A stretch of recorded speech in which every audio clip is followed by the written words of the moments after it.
Bonjour les enfants, bonjour les parents, c'est maîtresse Gaëlle. Aujourd'hui nous sommes le mardi 19 mai. J'espère que vous avez passé une très bonne journée hier et que vous avez bien travaillé. Alors voyons maintenant ce que nos deux amis nous ont amené, notre petit mouton et notre petit nounours. Ils nous ont amené des feutres. Alors ça va être pour faire du graphisme.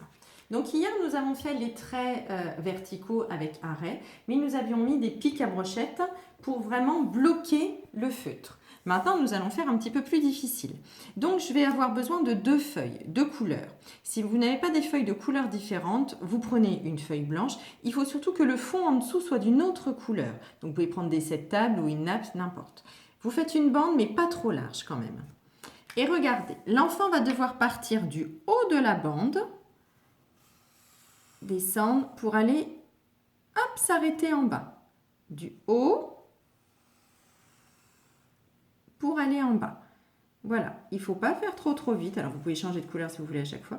Il faut surtout qu'il y ait, vous voyez, un ralentissement vers le bas pour ne pas dépasser.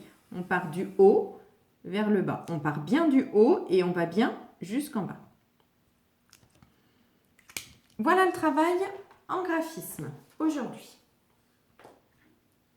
Alors, nos petits amis nous ont amené des cartes nombres. Alors, ça nous montre les doigts. Je vais vous montrer celle-là.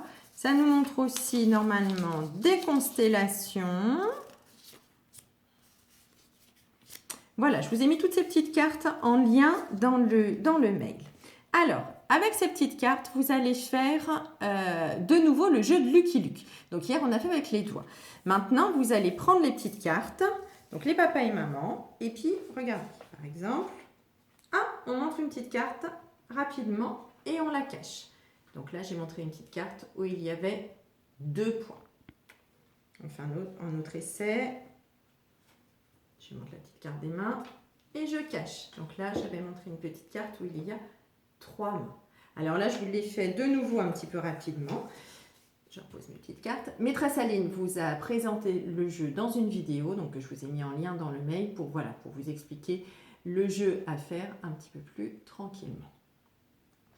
Alors, j'ai rapporté la petite marotte de l'ours. Hier, moi, j'avais fait la petite marotte de l'ours. Aujourd'hui, j'ai fait celle de l'oiseau. Voilà, celle de l'oiseau, les papas et maman, vous allez pouvoir les aider à découper parce qu'elle est vraiment petite. Et puis, les enfants vont pouvoir la coller comme ils veulent. Et vous pouvez mettre sur un petit pic ou une paille, ou moi, j'ai des petits pics à brochette, ou une paille pour pouvoir accrocher vos petites marottes.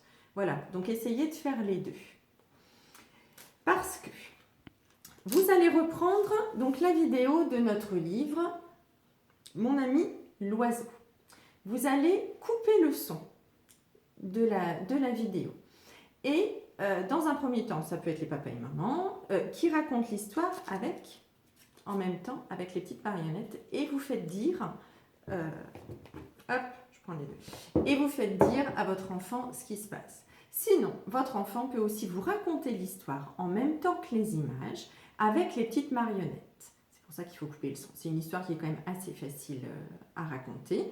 Voilà. Par contre, il va falloir insister, vous les papas et mamans, sur le vocabulaire. Donc, par exemple, pour les noms, il va falloir insister sur le mot ours, l'oiseau, la fenêtre, la branche, la cage, l'arbre, et sur des verbes, par exemple, comme chanter, le petit oiseau, il chante, s'envoler, le petit oiseau, il s'envole, et attraper, le nounours attrape l'oiseau.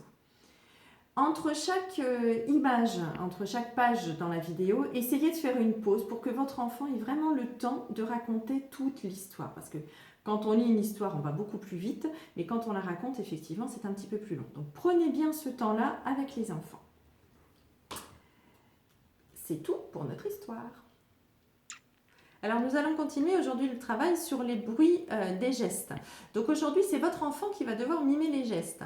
Donc, les papas et mamans, vous allez fermer les yeux et votre enfant va essayer de vous faire entendre des gestes. Donc, par exemple, tousser, se moucher, se frotter les mains. Et il va aussi vous expliquer comment il a fait pour produire ce bruit. Voilà, donc faites ce petit jeu avec votre enfant et ça va lui faire écouter les sons. Pour l'écoute des bruits, je vous ai mis aussi en lien le chant des oiseaux. Vous verrez, c'est une petite, voilà, c'est très détendant d'entendre les petits oiseaux chanter. Il y a plusieurs oiseaux et si votre enfant est vraiment très très doué, il va pouvoir bien entendre la différence de bruit, de son que font les oiseaux. Aujourd'hui, un petit jeu de doigts, je vous ai mis en lien, c'est vol, vol, papillon. Et pour finir, notre petit mouton et notre petit nounours, aujourd'hui, nous ont amené une fleur. Alors, nous avons un grand week-end parce que cette semaine, nous travaillons que le lundi et le mardi et donc nous ne nous voyons pas avant lundi prochain. Donc, vous allez avoir beaucoup de temps pour travailler et puis surtout pour faire des jolies fleurs, pour fleurir votre maison. Donc, je vous montre. Vous allez avoir besoin de 2 ronds comme ceci et on fait juste une petite pause. J'ai juste oublié les ciseaux. Bon, alors j'avais oublié 2 choses. J'avais oublié les ciseaux, ce qu'il nous faut, et de la colle. Donc, vous allez prendre 2 ronds. Si possible, de couleurs différentes, ce serait plus joli. Hop, on met un petit point de colle sur le rond. Voilà, le petit rond, celle-là. Et en fait, votre fleur, vous allez prendre dans la main et vous allez découper les pétales. Vous allez découper les pétales pour arriver jusqu'au rond. On ne découpe pas le rond. Voilà. Et vous faites ça tout le tour. Pour obtenir après, et puis moi je me suis amusée, j'ai mis un petit papillon dessus, pour obtenir une jolie fleur. Alors ne vous inquiétez pas, maîtresse Aline a fait une petite vidéo pour vous expliquer tranquillement comment faire une jolie fleur. Donc vous pouvez en faire de toutes les couleurs. Pour ceux qui n'ont pas de papier de couleur, amusez-vous à peindre des feuilles, donc vous le faites tranquillement, et puis vous découpez voilà, des ronds dans différentes couleurs. Vous pouvez faire aussi des petites feuilles en papier journal si vous n'avez pas de feuilles de couleur ni peinture. Voilà, essayez de trouver plein de choses pour avoir des couleurs différentes. Et voilà, c'est tout pour aujourd'hui. Passez un très très long week-end et à lundi prochain. Et maîtresse Aline et moi-même, nous vous faisons plein de bisous.